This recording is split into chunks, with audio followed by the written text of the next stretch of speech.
ये है Gayatri media group और आप देख रहे हैं ताज न्यूज, आईना सच का। नमस्कार, ताज न्यूज के इस बुलेटिन में आप सभी का स्वागत है। मैं हूं आशिया खान। खबरों की शुरुआत करने से पहले देखेंगे आगरा शहर की सुर्खियां।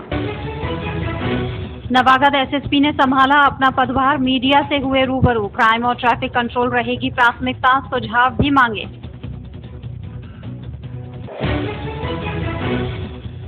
एसएम प्रशासन ने किया तुगलकी फरमान जारी, मीडिया से मिलने के लिए निर्धारित कर दी समय सीमा।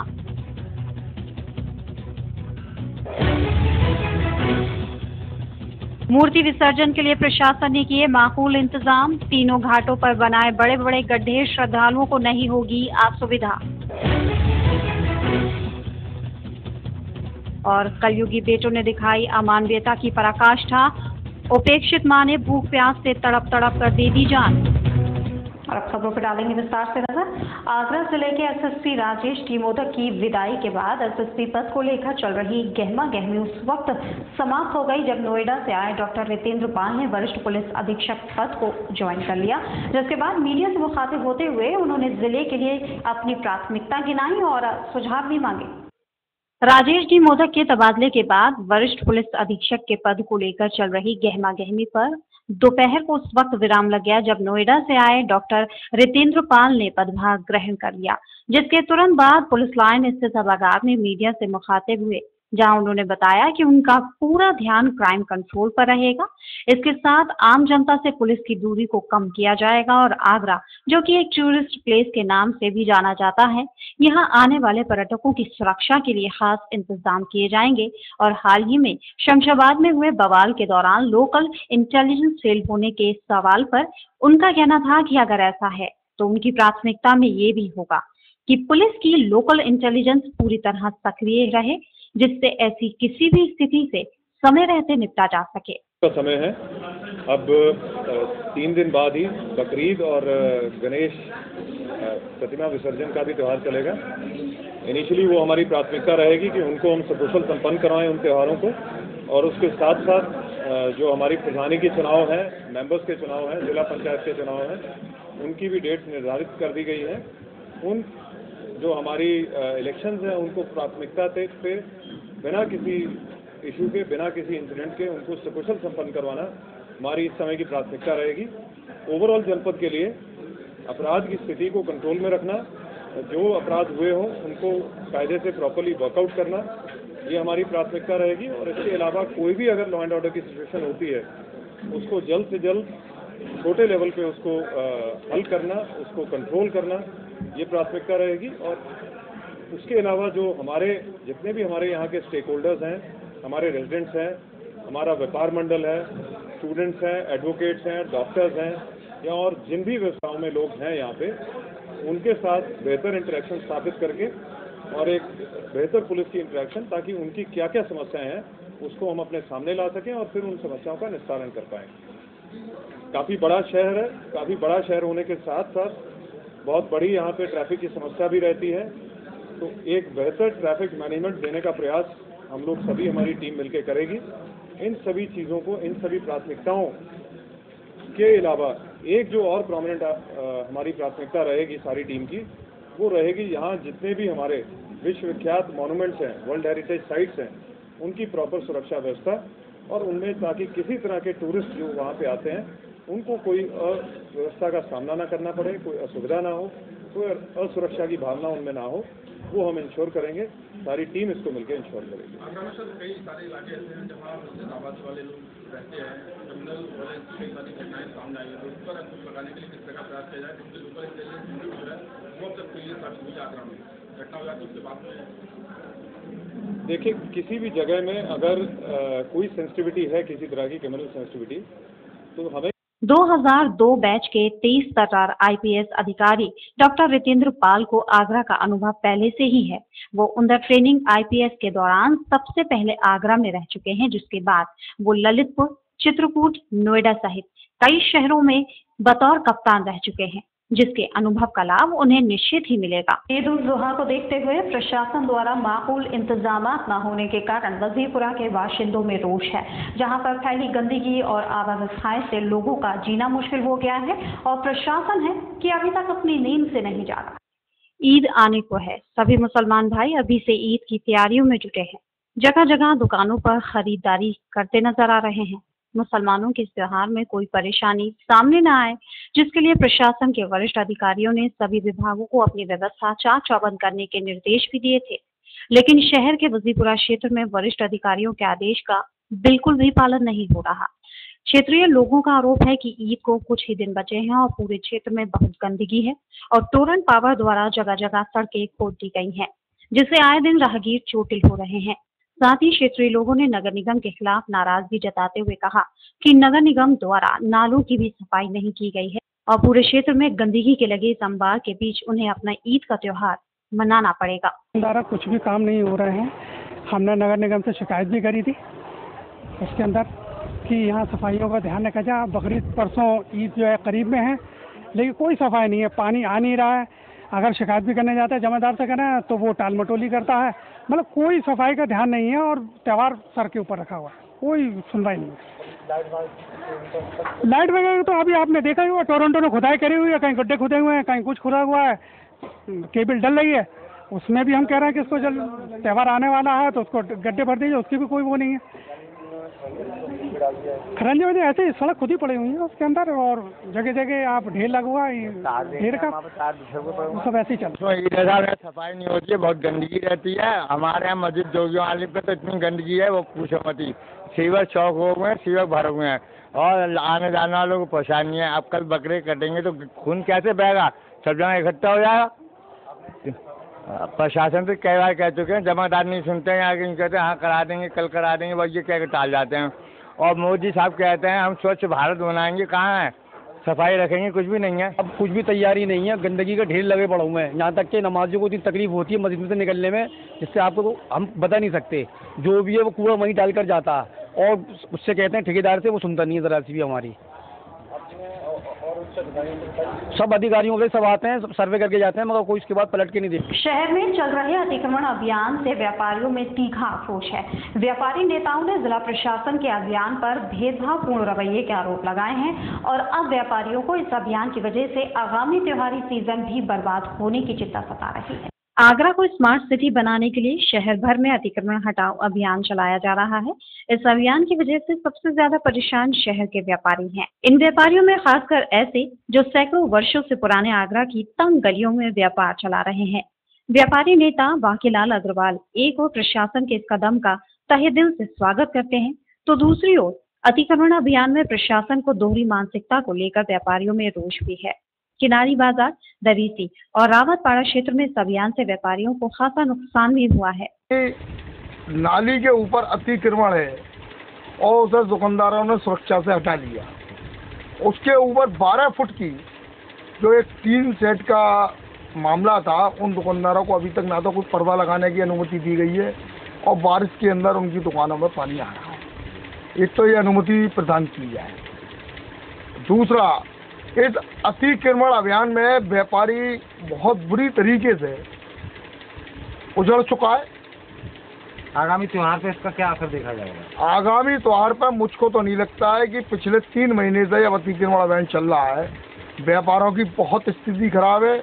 दीपावली का त्योहार नज़दीक आ रहा है, रक्षाबंधन जा चुका, पूरे व्यापार फ्लॉप है और कम से कम आज अतिक्रमण बंद होता है तो 1 वर्ष व्यापारी को अपना स्थान दोबारा बनाने में लगेगा। व्यापारी नेता बाकीलाल के मुताबिक अब उजड़े हुए व्यापारियों को आगामी त्योहारी सीजन की चिंता सता रही है।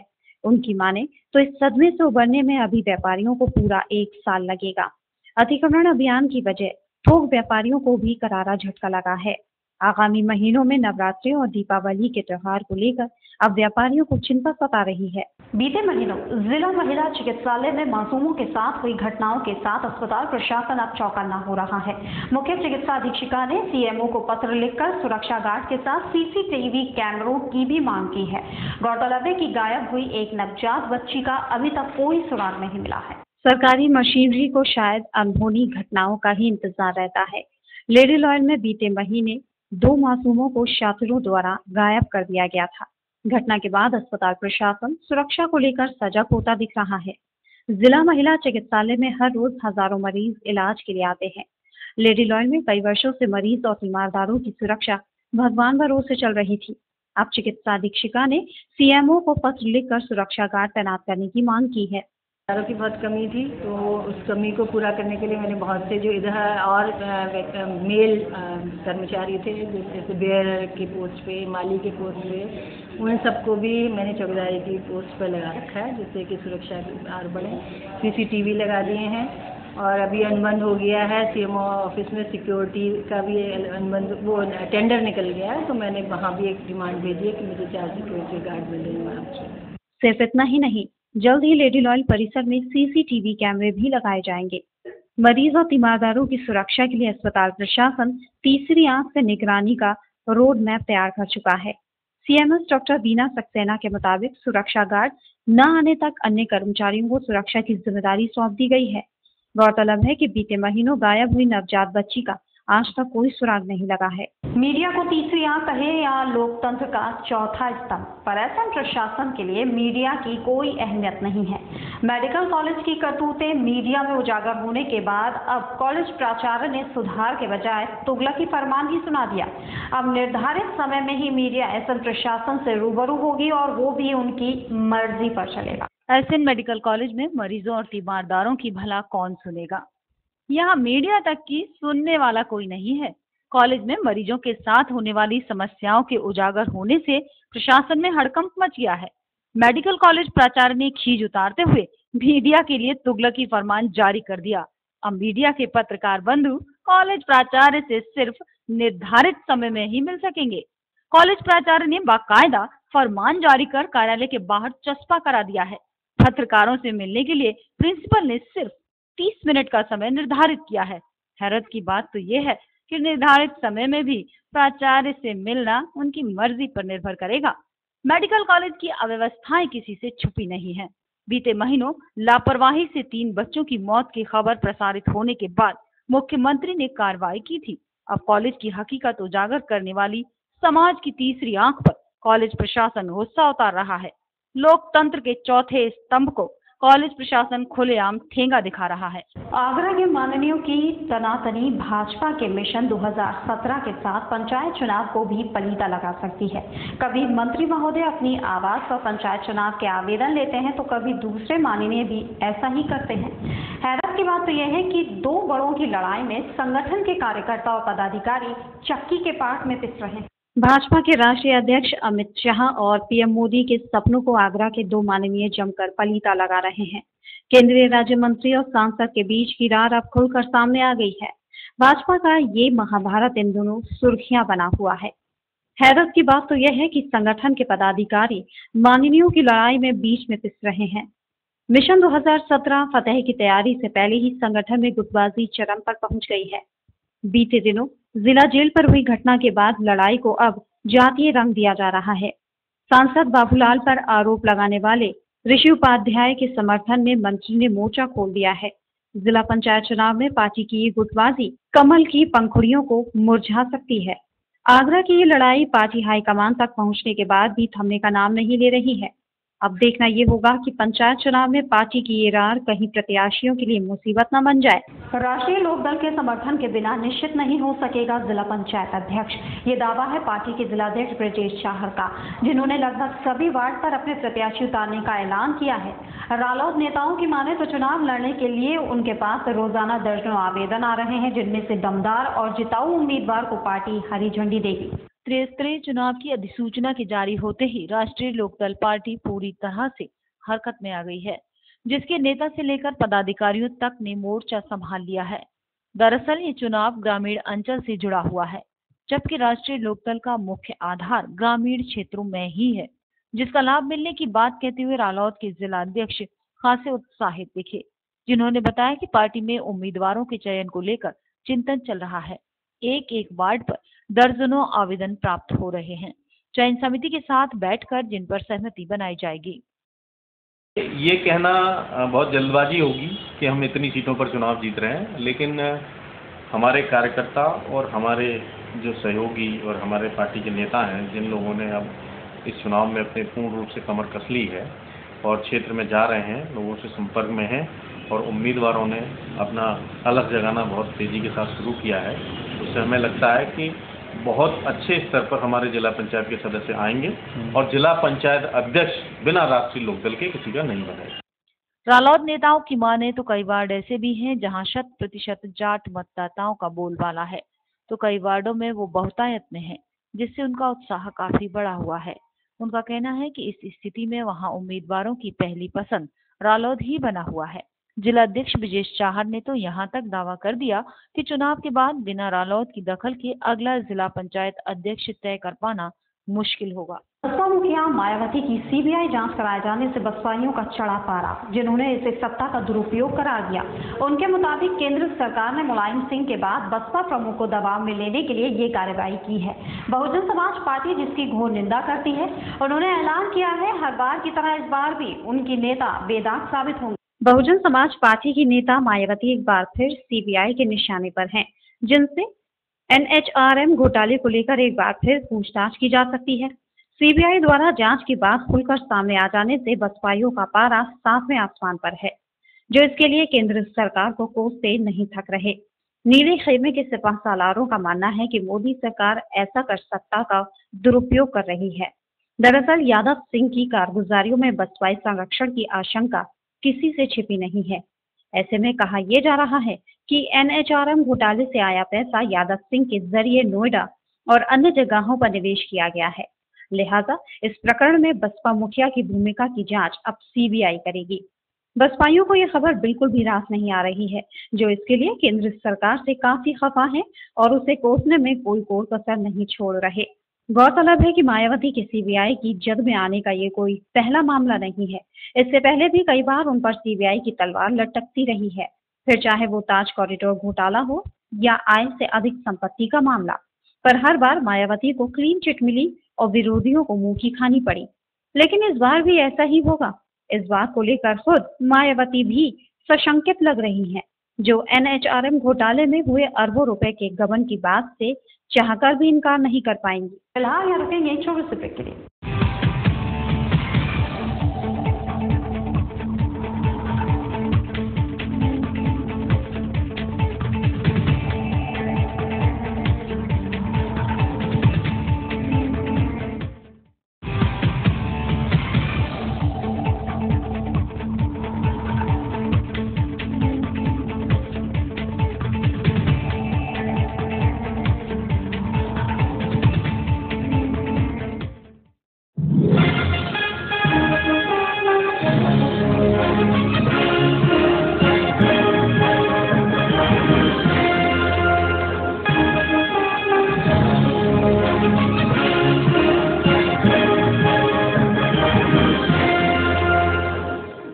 ज्वेलरी मिलने का विश्वसनीय स्थान। हमारे यहाँ आपको gold hallmark certificate gold jewellery नए कलेक्शन के साथ उपलब्ध मिलेगी।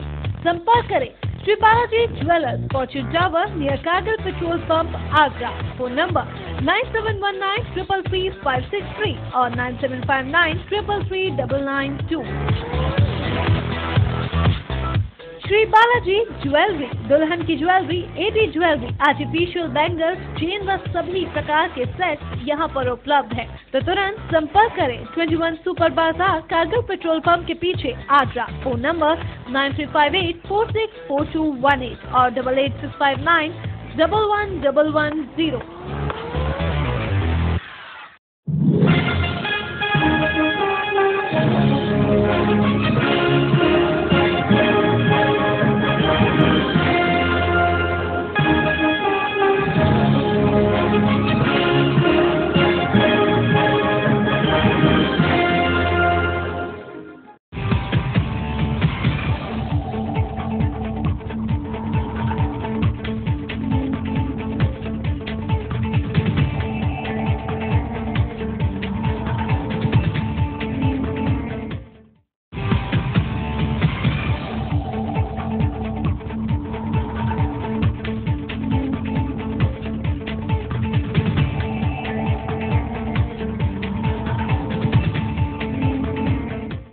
ताजमहल के पूर्वी गेट स्थित संभली मस्जिद पर उस वक्त बड़ा हादसा होने से टल गया जब दोपहर की नमाज अदा कर नमाजी बाहर निकल रहे थे। तभी अचानक मस्जिद का प्लास्टर गिर पड़ा जिसमें नमाजी बाल बाल बच गए, लेकिन पुरातत्व विभाग की पोल जरूर खुल गई। ताजमहल के पूर्वी गेट पर बनी संभली मस्जिद में एक हादसा होते होते बच गया। दरअसल मस्जिद की छत का प्लास्टर अपने आप टूट कर गिर गया और यह हादसा उस वक्त हुआ जब दोपहर की नमाज पढ़कर नमाजी मस्जिद से निकल चुके थे। हालांकि प्लास्टर के गिरने से किसी को चोट नहीं लगी, लेकिन पुरातत्व विभाग की लापरवाही जरूर उजागर हुई है। ये मस्जिद शाहजहां ने बनवाई थी और इन दिनों पुरातत्व विभाग इसकी देखरेख कर रहा है। लिहाजा मस्जिद की छत के इतने बड़े हिस्से का प्लास्टर का गिरना पुरातत्व विभाग की देखरेख पर सवालिया निशान जरूर खड़ा करता है। आखिरकार पुरातत्व विभाग इतनी पुरानी मस्जिद की अनदेखी क्यों किए हुए है और सही वक्त पर मरम्मत क्यों नहीं की जाती? पुरातत्व विभाग ने सही वक्त पर इस मस्जिद के रखरखाव पर ध्यान नहीं दिया तो हिंदुस्तान की इस धरोहर को बड़ा नुकसान हो सकता है। फेर कर देगा तो नीचे गिर पड़ा था। प्लास्टर गिरा था। हाँ। तेज आवाज हुई जब गिरा। हाँ। तेज आवाज हुई थी। हाँ तेज आवाज हुई थी। चूल्हा गिरा। अच्छा। बच्चे बच गए। अच्छा। कितना प्लास्टर गिरा है? प्लास्टर तो पूरा गिरा था, आधा प्लास्टर गिर गया। तेज आवाज हुई थी? आवाज हुई धार से। हम चौक गए, मुन्ना भाई मोटरबली निकल ऑफिस टेलीफोन कर दो। अच्छा। तो नजीर आया था और आया था वसीम, वो चेक करके फोटो खींच के लेगा। किसी को चोट नहीं लगी? किसी को चोट नहीं लगी। किसी राजनीतिक पार्टी में किसी राजनेता को खुद का हित न दिखे तो वो तुरंत दूसरी पार्टी ज्वाइन कर लेता है, लेकिन अब राजनेताओं के इस पैतरे को उनके वोटर भी अपना रहे हैं। जिन्हें एक पार्टी में फायदा नहीं दिखता तो वो तुरंत दूसरी पार्टी से जुड़ जाते हैं। बुधवार को आईएसबीटी चौराहे पर वो देखने को मिला जो अक्सर राजनीतिक गलियारों में राजनेता करते रहते हैं, लेकिन आईएसबीटी पर मुख्य भूमिका के रोल में कोई राजनेता नहीं बल्कि नेताओं को वोट डालने वाले वोटर नजर आए, जिन्होंने बुरे समय में साथ न देने वाली पार्टी की सदस्यता छोड़ते हुए सदस्यता रसीदों की होली जलाई। साथ ही उनकी लड़ाई में साथ देने वाली आम आदमी पार्टी का दामन थाम लिया। पार्टी की सदस्यता अभियान की रसीदें हैं। हाँ। कम से कम 950 बैटरी रिक्शा चालकों ने सदस्यता अभियान ग्रहण किया था। हाँ। कब किया था? आज किया था 4/7/2014 को। हाँ। माननीय जिलाध्यक्ष रामसाई यादव द्वारा। अच्छा। तो उसमें ये हुआ था कि बैटरी रिक्शा वालों ने अपनी समस्या रखी थी। उन्होंने समस्या के समाधान के लिए बात कही, लेकिन वहाँ पे धरना भूख हड़ताल भी हम लोगों ने करा। उसके बाद में जिला अध्यक्ष जी ने ये कह दिया हम तुम्हारा लोग काम नहीं करेंगे, आप गणेश से काम कराओ। क्यों? गणेश भी समाजवादी पार्टी में था।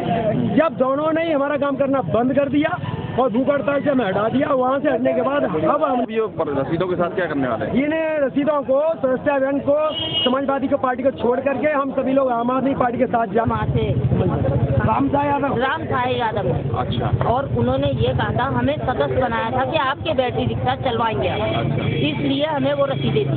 कितने पैसे लेके दी थी? 10 रुपए लिए थे एक रसीद। आज आपने उस रसीदों को जला क्यों दिया? जला इसलिए दिया जब हमारी कोई काम नहीं हो रहा तो हमें जलाना ही बढ़िया है उसे। तो अच्छा। अभी तो हमने खाली जलाया है। तो आप लोग आज समाजवादी पार्टी को छोड़ रहे हैं? बिल्कुल छोड़ रहे हैं। बिल्कुल केजरीवाल के साथ। क्यों छोड़ रहे हैं? यूँ छोड़ रहे हैं कि जब हमारी गरीब है, इन्होंने ये वादा किया था समाजवादी पार्टी ने कि गरीबी हटाने की बजाय इन्होंने गरीबों को ही हटा के आरटीओ कार्यालय से ज्ञापन देकर लौट रहे ई रिक्शा चालकों के अध्यक्ष के नेतृत्व में सैकड़ों ई रिक्शा चालकों ने समाजवादी पार्टी की सदस्यता रसीदों को इकट्ठा किया और उनकी होली जलाते हुए समाजवादी पार्टी और सपा मुखिया के साथ मुख्यमंत्री मुर्दाबाद के नारे भी लगाए।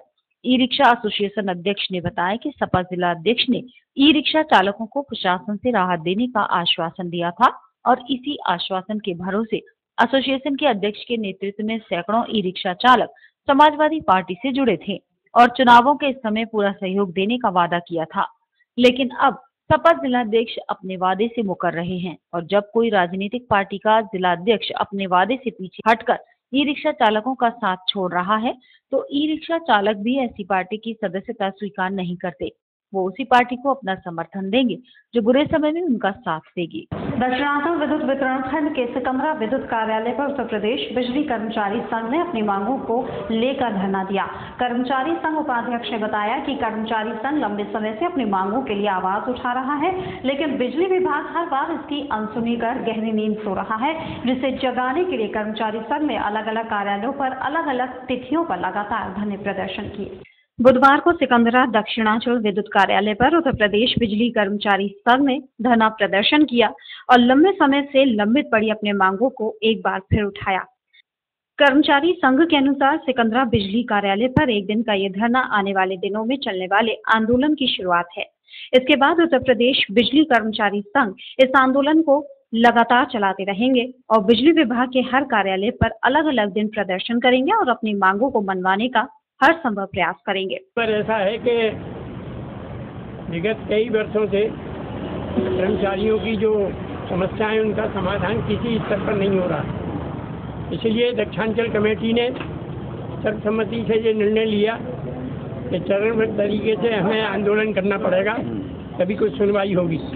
इसके 4 चरण तय किए गए हैं, जिसमें प्रथम चरण पूरे दक्षिणांचल कमेटी के अंदर यहाँ से लेके बांदा तक, कानपुर, हमीरपुर, ललितपुर, झांसी, आगरा, मथुरा, एटा, मैनपुरी, ये सब दक्षिणांचल का क्षेत्र है। आज सभी डिवीजनों पर ये धरना प्रदर्शन दिया जा रहा है। इसी तरह आगरा में बिजली कर्मचारी लंबे समय से अपनी मांगों के लिए अपने ही विभाग से संघर्ष कर रहे हैं। बावजूद इसके बिजली विभाग इनकी मांगों पर हर बार आश्वासन देकर मामले को ठंडे बस्ते में डाल देता है, जिसे उत्तर प्रदेश बिजली कर्मचारी संघ ने एक बार फिर उठाया है और जब तक मांग पूरी नहीं होगी आंदोलन लगातार चलाने का मन बनाया है, जो बिजली विभाग के लिए अच्छी खबर नहीं है। शहर में चल रहे गणेश उत्सव के बाद होने वाले मूर्ति विसर्जन के लिए नगर निगम ने अपनी तैयारियों को तेज कर दिया है। मूर्ति विसर्जन के लिए नगर निगम ने शहर के 3 यमुना घाट पर गड्ढे खुदवाना शुरू कर दिया है, तो वहीं निगम अधिकारी मौके पर पहुंचकर तैयारियों का जायजा भी ले रहे हैं, जिससे विसर्जन के दौरान कोई परेशानी ना। शहर में गणेश उत्सव की धूम है। घर घर में गणेश उत्सव बड़े धूमधाम से मनाया जा रहा है। 10 दिनों तक चलने वाले इस उत्सव के बाद शहर में गणेश प्रतिमाओं के विसर्जन का सिलसिला शुरू हो जाता है। सुप्रीम कोर्ट के आदेश के चलते यमुना में मूर्ति विसर्जन पर लगी रोक के बाद नगर निगम शहर के 3 बड़े यानी हाथी घाट, पोया घाट और बलकेश्वर के मनोहरपुर पर बने घाट पर बड़े बड़े गड्ढे खुदवाकर मूर्ति विसर्जन की व्यवस्थाओं को पूरा करता है, ताकि सुप्रीम कोर्ट के आदेशों का पालन किया जा सके। नगर आयुक्त ने बताया कि उन्होंने मुख्य अभियंता को गणेश विसर्जन की जिम्मेदारी सौंपी है और समय से सभी व्यवस्थाएं पूरी कर ली जाएंगी। 2 स्थानों पर गणेश प्रतिमा विसर्जन किया जाता है। एक तो होता है हाथी घाट पर और दूसरा होता है बलकेश्वर घाट पर। इन दोनों स्थानों पर माननीय उच्च न्यायालय के आदेश के अनुपालन में जिला प्रशासन और पुलिस प्रशासन के सहयोग से कुंडों का निर्माण किया जाता है, जिसमें लोग अपनी मूर्तियों का विसर्जन करते हैं और इसके कारण से यमुना नदी में मूर्ति विसर्जन की जो प्राचीन परंपरा थी जिसके वो रुकी हुई है और उससे यमुना नदी के प्रदूषण को रोकने के लिए उच्च न्यायालय के आदेश के क्रम में ये व्यवस्था दी गई है। ये व्यवस्था परंपरागत रूप से नगर निगम करता आ रहा है, वो इस बार भी की गई है। वहाँ पर ट्रेंच बनाने का काम लगभग पूर्ण कर लिया गया है, उसमें पानी भरने का काम चल रहा है। इसके अलावा बैरिकेटिंग और प्रकाश व्यवस्था भी रखी जाएगी ताकि किसी प्रकार की कोई कठिनाई श्रद्धालुओं को न होने पाए। नगर आयुक्त के आदेश के बाद नगर निगम के मुख्य अभियंता सुरेश चंद्र भी मौके पर पहुंच व्यवस्थाओं का जायजा ले रहे हैं, ताकि विसर्जन को आने वाले हजारों भक्तों को किसी भी तरह की दिक्कत का सामना न करना पड़े। शहर को भले ही स्मार्ट सिटी बनाने की कोशिशें की जा रही हों, लेकिन उससे पहले नगर आयुक्त गुजरात की तर्ज पर शहर के पुराने बाजारों में बनी हेरिटेज बिल्डिंग्स को देखकर आगे की रणनीति तैयार करने में जुटे हैं। बिल्डिंग्स मालिकों से बात कर उन्हें संरक्षित किया जा सके, जिसके लिए शहर में पर्यटन को बढ़ावा मिलेगा तो कई लोगों को रोजगार के अवसर भी। केंद्र सरकार द्वारा 100 शहरों को स्मार्ट सिटी बनाए जाने की योजना आने के बाद सभी शहरों में खुशी का माहौल था, जबकि आगरा सहित 100 शहरों के नाम को पहले चरण की सूची में शामिल किए जाने के बाद आगरा नगर निगम भी अब खुद को इसके लिए तैयारी करने में जुटा है। गुजरात से लौटे नगर आयुक्त ने भी शहर के पुराने बाजारों को देखा और यहाँ बनी सदियों पुरानी इमारतों को जाना, ताकि गुजरात की तर्ज पर आगरा में भी पुराने बाजारों सहित इन इमारतों को सहेज कर रखा जा सके, जैसे गुजरात में इन्हें हेरिटेज बनाया गया है। नगर आयुक्त का कहना था कि पुरानी इमारतों की नक्काशी और बनाने की कला आज भी अद्भुत है। उसमें हटाया गया है पूरे इलाकों का, सड़कें चौड़ी हुई हैं तो पुरानी बिल्डिंगों का मूल स्वरूप सामने आया, उनकी नक्काशी सामने दिखाई दे रही है, मंदिरों की नक्काशी सामने दिखाई दे रही है। तो अब ये वक्त है कि हम अपने तौर पर इसको डेवलप करते हैं। इतना ही नहीं, उन्होंने बताया कि सिर्फ इंसान के स्मार्ट होने से शहर को स्मार्ट नहीं बनाया जा सकता। इसके लिए सीवर निस्तारण, नाले नालियों में पानी की निकासी से लेकर पेयजल और बिजली व्यवस्था भी बेहद महत्वपूर्ण है। उन्होंने बताया कि जब इन बाजारों की नाले नालियां देखी गई तो वो भी बरसों बीत जाने के बाद भी उसी हालत में थी, जबकि सरकारी महकमों द्वारा बनाए जाने वाले नाले ज्यादा नहीं टिकते। हम कोशिश करेंगे कि इन्हें ऐसे ही रखा जाए। किनारी बाजार के इलाके में अभी आप गए थे हमारे साथ, आपने देखा होगा पत्थर की नालियां बनी हुई है, ड्रेनेज सिस्टम जौहरी बाजार में। तो पत्थर का ड्रेनेज सिस्टम उस समय का जो बना हुआ है आज भी इंटैक्ट है। हम जो नालियां बनाते हैं, सीवर सिस्टम बनाते हैं, वो खराब हो जाता है, वो उनका सिस्टम आज भी मौजूद है। तो उसको और सुव्यवस्थित करने की जरूरत है। बिल्डिंगों को उनके स्वामित्व के साथ, जिसकी बिल्डिंगें हैं उसका मालिक वही रहेगा, लेकिन वो उसके फसाद को, उसके बाहरी दृश्य को और अंदर की इमारत को गिर न जाए, महत्वपूर्ण इमारत है, इसलिए उसको कन्विंस यदि किया जाएगा तो अपने पैसे से वो स्वयं उसको एक सुंदर स्वरूप दे सकता है। और जब एक बार वो खूबसूरत हो जाएगा, लोग उसको देखने आने लगेंगे, तो जब भी कोई टूरिस्ट आता है तो कुछ देकर जाता है, आपसे कुछ लेकर नहीं जाता। वो आएगा, आप मुस्कुराहट के साथ उसका स्वागत करिए तो आपसे आपके घर का बना हुआ सामान, आपकी दुकानों में रखा हुआ सामान, यहाँ की दस्तकारी, यहाँ की पत्तीकारी और यहाँ के इलाके का बिजनेस व्यापार, उसमें बढ़ोतरी करके। नगर आयुक्त का कहना था कि वो जल्द ही इन इमारतों के मालिकों से इन्हें संरक्षित करने की बात कहेंगे। साथ ही जो भी मदद उन्हें चाहिए वो निगम देगा। हालांकि उन्होंने साफ कर दिया है कि इमारतें निजी हैं, इसलिए निगम उनकी किसी भी तरह की आर्थिक मदद नहीं कर पाएगा, लेकिन जो भी सरकारी महकमों की मदद चाहिए उन्हें भी दिलाने के लिए वो तैयार हैं।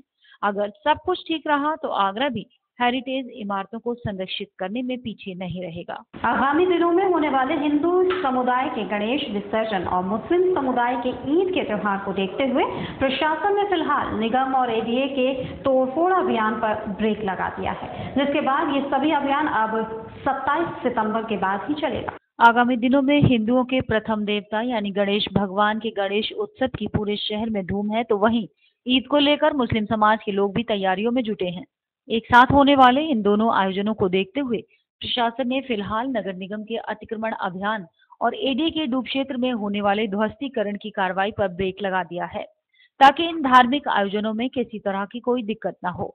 लेकिन आपको बता दें कि 27 सितंबर के बाद दोनों ही विभागों का महाबली दहाड़ने के लिए तैयार रहेगा, जो अतिक्रमण और डूब क्षेत्र में हुए निर्माणों पर जमकर अपना कहर ढहाएगा। प्रशासन को भी इस बात की चिंता है कि अगर जरा सा माहौल खराब हुआ तो दोनों ही विभागों की होने वाली कार्रवाई पर भी इसका सीधा असर नजर आएगा, जिसके बाद प्रशासन ने ये फैसला लिया है। बहरहाल कुछ मोहलत मिलने से लोगों को थोड़ी सी राहत जरूर मिली है। गणेश महोत्सव की धूम शहर भर में देखने को मिल रही है। गणेश चतुर्थी पर भगवान गणपति की प्रतिमा स्थापित करने के बाद अब श्रद्धालुओं ने गणपति बप्पा के विसर्जन के लिए रवानगी घाटों की ओर शुरू कर दी है। इसी कड़ी में नगलापदी दुर्गा नगर वासियों ने पोया घाट पर पूरी श्रद्धा भाव के साथ गणेश विसर्जन किया। देश भर में गणेश महोत्सव की धूम है। ऐसे में हर कोई अपने गणपति बापा की प्रतिमा ला उन्हें पूज रहा है। इस पूजा के साथ साथ भक्त अपने भगवान का विसर्जन भी कर रहे हैं। इसी क्रम में बुधवार को श्री गणेश महोत्सव सेवा समिति द्वारा नगलापदी क्षेत्र में गणपति विसर्जन का कार्यक्रम रखा गया, जिसमें क्षेत्र के पुरुष सहित सैकड़ों महिलाओं ने हिस्सा लिया। गणपति विसर्जन से पूर्व सभी लोगों ने भगवान गणपति की महाआरती की और देश में हमेशा अमन चैन बनाए रखने की प्रार्थना की। इस मौके पर सभी श्रद्धालुओं ने नाच गाकर भगवान गणपति को विदाई दी और अगले वर्ष जल्दी आने की प्रार्थना की। श्री गणेश महोत्सव सेवा समिति द्वारा दुर्गानगर काली के मंदिर पर निरंतर 20 तारीख से लेकर 23 तारीख तक निरंतर भव्य कार्यक्रम रहा। इस महोत्सव में अलग अलग तरह की झांकियाँ निकाली गई। झांकियों के साथ साथ काफ़ी भंडारे का भी आयोजन किया गया। भंडारे के साथ हमने आज महाआरती के साथ महाआरती करके पूर्ण रीति रिवाज से गणेश जी महाराज को विदाई दे रहे हैं। इसके साथ हमने एक हवन का भी आयोजन किया, जिसमें उत्तराखंड और नेपाल में प्राकृतिक आपदा में मारे गए लोगों की आत्मा की शांति हेतु उनके लिए ये हवन किया गया। और साथ में गणपति बापा से हमने ये दुआ मांगी कि पूर्ण देश के अंदर देशवासियों को जो है अमन चैन कायम रहे। गणेश महोत्सव समिति द्वारा ये हमारा नमा गणेश महोत्सव का विशाल उत्सव समारोह रखा गया है। ये 7 दिन से निरंतर चलने वाला प्रोग्राम था हमारा, जिसके अंदर हमने भव्य झांकियों का, सुबह शाम आरती और महिला संगीत का आयोजन किया गया था। आज हमारा हवन था और अब हमारी विसर्जन यात्रा है जो यहाँ से शुरू होकर कोई आज न्यूज़ के इस बुलेटिन में फिलहाल इतना ही। अगले बुलेटिन में आपसे फिर मुलाकात होगी। दीजिए इजाजत। नमस्कार।